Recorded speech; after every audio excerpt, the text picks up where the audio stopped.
What's happening, guys? It's Logan Robinson from BucsGameday.com. I'm here with our lead guy, River Wells. It's 9 o'clock. They just wrapped up practice. They did. It's a late one today, guys. For day 6. Day 6. It's flying by, it feels like, a little bit. But still, the pads were on.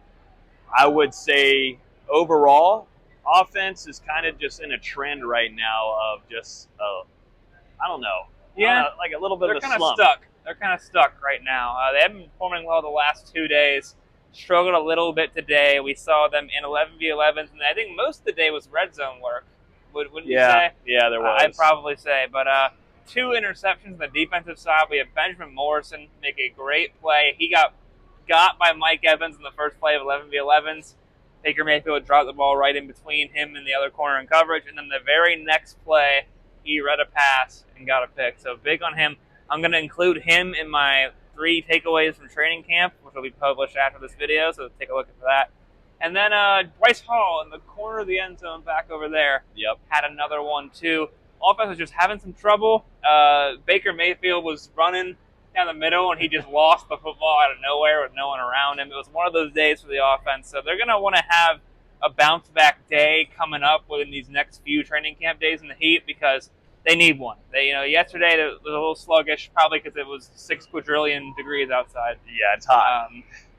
Yeah, it's hot. Florida seceded the union and joined the sun the past 2 days. Yes. So, even in the IPF here, I mean, like River was just telling me, there's no AC in here, so it's still a little bit. But it's very humid and sticky. It's 1,000 times better than it would be out. But this is what you signed up for. This is football, this is what it is. I will say, too, the offensive line has struggled a little bit. With this a little defensive line, it seems like off assignments, communication, they've got to find their chemistry back again. And you got to wonder, too, of the effect of Charlie Heck coming in. Tristan Wirfs plays a vital role, and not only just in his play, but communication and understanding. Chemistry is a big one, right? They're probably still getting used to Charlie Heck being there at left tackle. And to be honest, folks, the fact that this is happening now as opposed to later in the season, in the regular season. Yeah, if you guys remember, Justin Schooley had to go up against Aiden Hutchinson on short notice.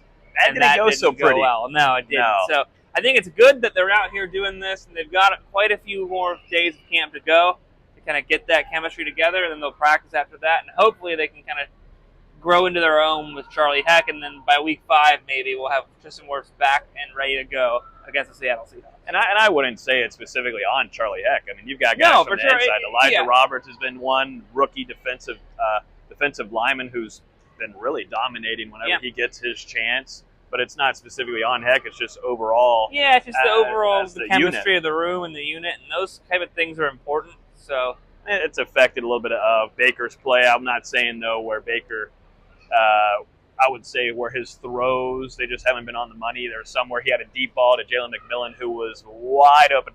There was definitely some miscommunication. Out in front of him. There was miscommunications from the defensive backs and Jalen McMillan. There was.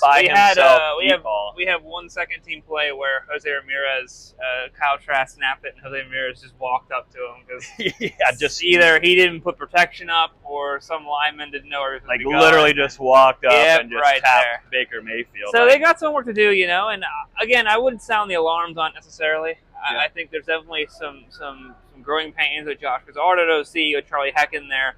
But they could have a big day coming up, and that would be good for them because they need to kind of get that momentum back and rolling again. 100%. Let's go to some players that were out today. Once again, Cade Allen out for his 3rd day in a row. He's dealing with a tweaked hamstring, so he's probably day to day. Yes, and then one that was a little bit of a surprise to us. I was looking over here, number 10, Trey Palmer, who has had a really nice start to training camp. He was out today and not participating. He was in street clothes, no braces or anything, so I don't know. Did Todd Bowles? It's hard to hear over here. We couldn't hear him because the indoor practice facility has kind of got the reverberation going around. So we'll ask him. Yeah, and if we do get an update, we'll make sure to let you guys know on social media, Twitter, etc. Yes. Also, DJ Williams, you had also John Williams, both running backs out today. Cameron Johnson continues to be out. That's something Cameron Johnson. I mean, I go back to when we were in Indianapolis, and I asked him about Cameron Johnson. And he said the biggest thing for him to get on the field and make this team is staying healthy. And he has not been doing that. So that's a big detriment to him, especially with this really talented wide receiver core. Yeah. He's going to need to get on the field and make plays, and he can't do that if he's not healthy. No.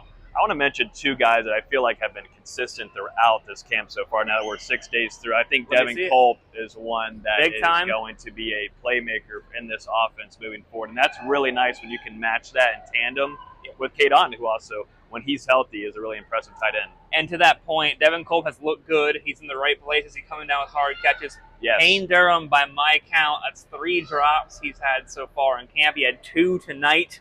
So that's where Devin Culp can take advantage of that sort of thing with Cade Otton now and maybe play his way into a more developed role in the roster. Yes. And then another one, too, Tyke Smith. I feel like he's been been running around. He's been flying around there. He's been making plays. He had an interception the other day, and then he had a really nice PBU on Devin Culp. He's had some good PBUs. He's flying there. He's talented, and now that he's a safety, he can get on the field a little bit more often. You know, Top Bowls love to see that. Yep, so we'll see. The guys will be back out onto the field on Thursday. They have a day off tomorrow. They do. So we got to see if this offense will respond. They need that. They had Baker, the second or third day, he was really clicking with this offense and making plays, and he was in stride. But since then, this offense has lacked, and it's not just from Baker himself. Like we were mentioning, the offensive line and just some things there, just some miscommunications all across that side of the ball. So we'll see. This is the instant reaction for day 6 of the training camp. If you're here on YouTube, hit that like button down below. Hit trying to get the 100. Bell. Give us 100 likes. We would We would deeply appreciate it. We would. But yes, thank you all for watching. We'll see you on Thursday with our instant reaction from day 7.